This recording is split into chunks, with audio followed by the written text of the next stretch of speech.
Bismillah, Assalamualaikum warahmatullahi wabarakatuh. Kembali lagi bersama saya Aris Praboyansa di video pembelajaran. Kali ini saya akan melanjutkan video pembelajaran IPA materi tentang getaran, gelombang, dan bunyi. Ini adalah materi untuk siswa kelas 8 SMP. Ini adalah video yang kedua dari 3 video. Video pertama sudah dijelaskan bahwa sebagiannya mengambil referensi dari Erlangga. Ini pun sama dari Erlangga, tapi ini lebih kepada ada sedikit tambahannya. Ini hanya sekilas mengulang, ya. Kenapa mengulang? Karena untuk lebih memahami materi, ya. Nanti di video ketiga, insya Allah saya akan membahas beberapa soal yang berkaitan dengan getaran, gelombang, dan bunyi. Oke, teman-teman, perhatikan dan pahami, simak baik-baik setiap penjelasannya. Jika memang ada yang kurang dimengerti, silakan bisa langsung komen di bawah atau bisa langsung tanyakan ke saya sendiri di email saya. Kita langsung saja ke materi. Ini adalah IPA terpadu kelas 8 ya, itu getaran, gelombang, dan bunyi. Ini adalah bagian dari kompetensi inti di mana kita sudah masuk ke kurikulum 13 ya, ada KI 1 dan KI 2-nya, dan KI 3 dan KI 4. Itu memahami pengetahuan, yang keempat itu mencoba mengolah dan menyaji dalam ranah konkret ya. Ini ada yang sering yang kalian juga harus ketahui teman-teman, bahwa ini adalah kompetensi inti. Kompetensi dasarnya apa sih? Yaitu memahami konsep getaran, gelombang, bunyi, dan pendengaran. Ini adalah konsep pengetahuannya. Dengan keterampilan itu melakukan percobaan untuk menyelidiki konsep getaran, gelombang, bunyi, dan pendengaran, serta penerapannya dalam sistem sonar pada hewan dan dalam kehidupan sehari-hari. Indikator, setiap pembelajaran itu harus indikator. Indikatornya apa saja di sini? Yang pertama ada mengidentifikasi getaran pada kehidupan sehari-hari. Yang kedua mengidentifikasi hubungan antara frekuensi dan periode getaran, ya. Sebagaimana yang di pertemuan video pertama sudah dijelaskan juga. Yang ketiga ada mengidentifikasi karakteristik gelombang longitudinal dan gelombang transversal. 4. Mendeskripsikan hubungan antara kecepatan rambat gelombang, frekuensi, dan panjang gelombang. Yang kelima, mengidentifikasi konsep hubungan antara getaran dan bunyi. Yang keenam, mendeskripsikan sifat-sifat bunyi. Yang ketujuh, mengidentifikasikan nada, desah, dan dentum. Yang kedelapan, mendeskripsikan gejala resonansi bunyi. Yang kesembilan adalah mengidentifikasi pemanfaatan dan dampak pantulan bunyi dalam kehidupan sehari-hari. Tujuan pembelajarannya apa? Ada 8, teman-teman bisa lihat dan catat baik-baik. Jadi ketika setelah pembelajaran ini selesai, kalian bisa memahami 8 poin ini paling tidak minimalnya, ya. Mengidentifikasi getaran, mengkurvai roda frekuensi, ini hitungan ya, membedakan karakteristik gelombang longitudinal dan gelombang transversal. Yang keempat, mendeskripsikan hubungan antara kecepatan rambat gelombang, frekuensi, dan panjang gelombang, ya.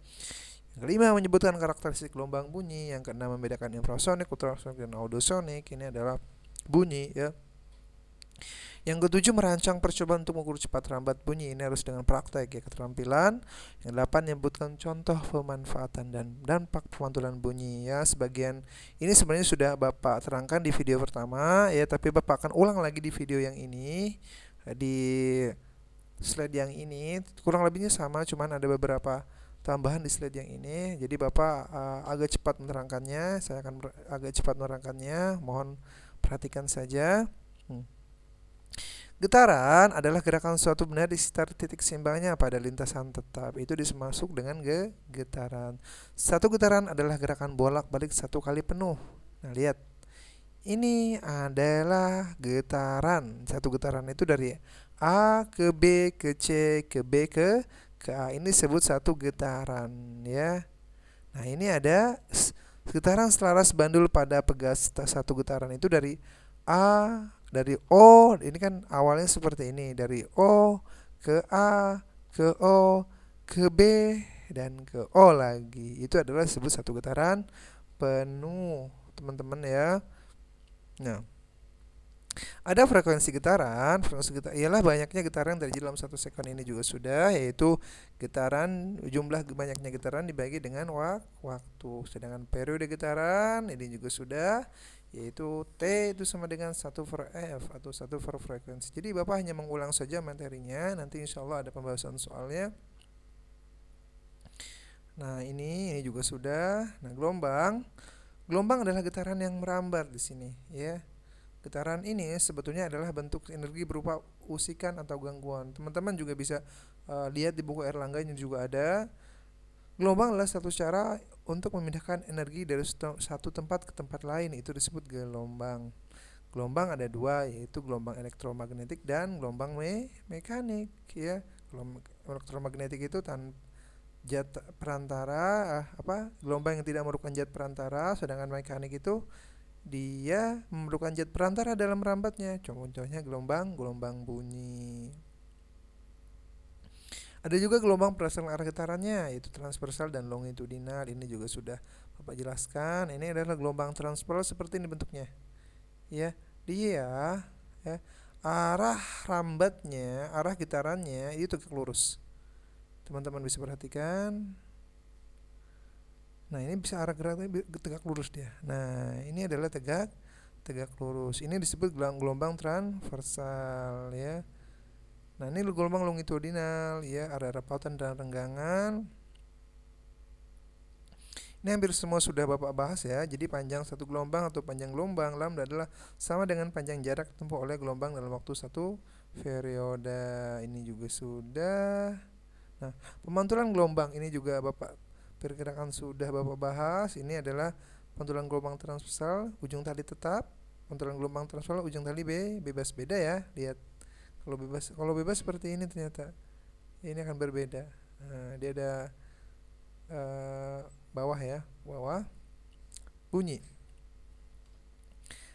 dihasilkan getaran, ya, di sini misalnya plastik yang digetarkan, maka di sini menghasilkan getaran.